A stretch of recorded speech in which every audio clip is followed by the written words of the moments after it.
Private schools at public cost. Alright, so because of the recent lockdowns, I have a little bit of time on my hands. So I've been looking into how Australia's education system works. Holy crap, it is a complete mess. And quite recently, we've managed to make it a lot worse. Best way to understand it is with an example. This is Scotch College. It's a private independent school in Melbourne's inner suburb, which is one of the richest, most expensive schools in all of Australia. Students who go here have a tuition of $32,000 a year, which is why in 2020 almost no one in the poorest half of Australia went to this school.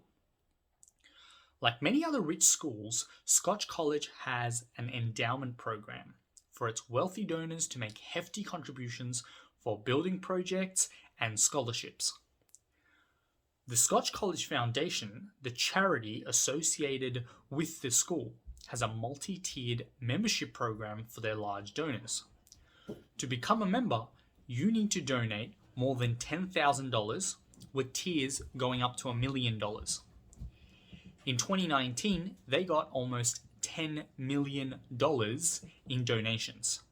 Currently, this endowment fund has over $80 million in various kinds of investments. In that same year, the school, where tuition is $32,000 a year, where they receive millions of dollars in donations for their endowment, additionally received almost $4,000 per student from the state and federal governments. Does that make sense to anyone? One of the richest schools in Australia with so much money that it has to make up bigger and bigger donation tiers receives millions in government funding. This is how Australia's school funding system works right now. In Australia, the way we fund our schools is that government schools get almost all of their funding from the governments. Private schools, or as they're marketed in Australia, independent and Catholic schools, get funding from parents, endowments, donations, and a very generous helping from the state and federal governments. Many private schools get almost all of their money from the government. In fact, most private schools get way more money from the federal government than most public schools. Let's compare two schools. Skeggs, near Sydney City, which is by far one of the richest schools in the country, and Greystanes High. They both have about 1,000 students each. Per student, the private school charges parents $33,000 per year. The public school, $500, and even that is sort of optional. Now, the public school gets $2,900 from the Commonwealth, and the private school gets $2,500. The two schools get basically the same level of support from the federal government. In a year, the public school gets $15,000 a student total. The private school gets $36,000 a student. Even without government funding, the public school would have only half the funding of the private school. How does it make sense to provide these massively rich private schools with even more public funds?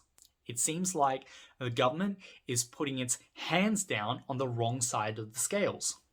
You would think that government funding would be going towards equalizing the disparity between rich and poor schools.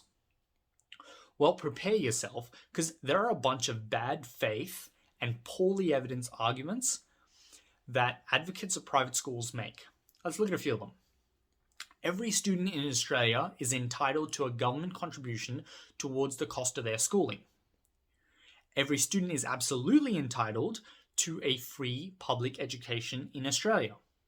Every child in Australia should have access to a well-funded, properly resourced public school.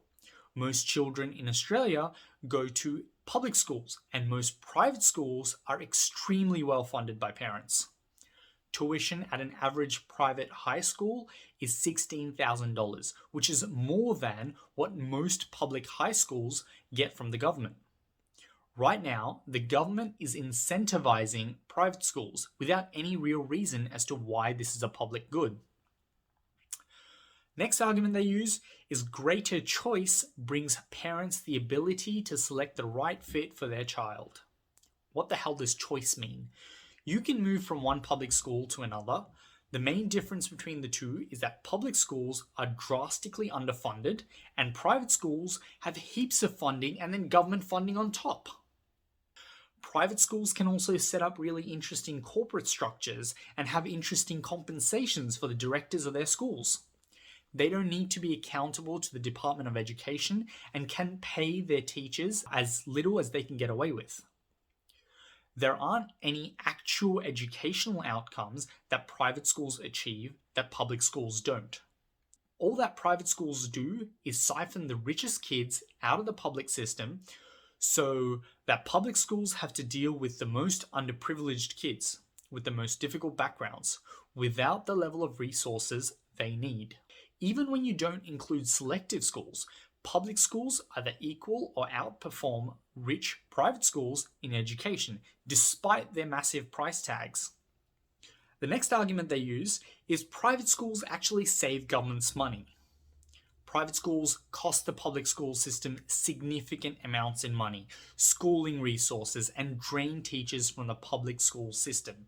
There's a ton of studies around which show the vast majority of private schools don't produce any savings at all. All it does is it creates an unregulated and substantially advanced alternate system which can choose students from the most privileged backgrounds. In fact, because private schools receive huge sums of government money, they can use their own funds on giant swimming pools and auditoriums. Take, for example, these schools. Each one of them took tens of millions of dollars from the federal and state governments while building massive prestige projects. So Wesley College in Victoria, they built a music school, a boarding facility, and refurbished their boathouse with almost $100 million. Between 2015 and 2019, they got $66 million in government funding. Haileybury College in Victoria, they built a new campus in the city featuring an indoor sports facility, a dedicated floor for music, art, and drama, and 2 terrace gardens. They have classrooms with floor-to-ceiling windows offering 180-degree views of the city. They spent more than $100 million doing that. In 2019 alone, they got $30 million from the government. Knox Grammar in New South Wales built a $47 million performing arts centre with 750 seats and an orchestra pit. They got $11.5 million in 2019. This is a school where students pay $30,000 per year. Pymble Ladies College, they built a $34 million sports precinct. They have a 50-metre, 8-lane swimming pool, a fitness centre, and remedial treatment rooms. They got $10 million in 2019. This school has an annual income of $80 million. It doesn't need the help.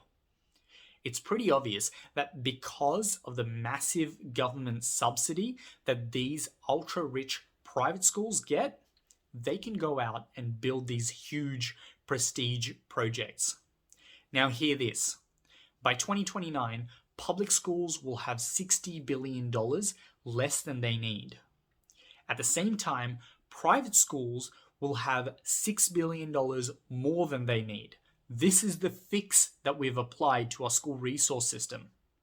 So on the current track we're on, what we're telling parents is if you send your kids to a public school, we can guarantee you it will always be underfunded.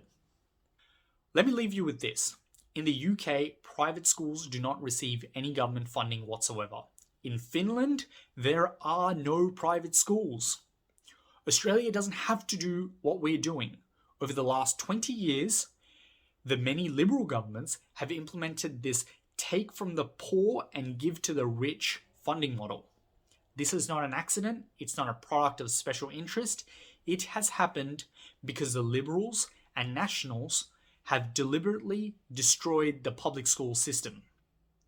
The Labour Party has let this happen from their position of ineffectual opposition. When the federal elections come, if you care about public schools, you need to vote for a party which supports public school funding.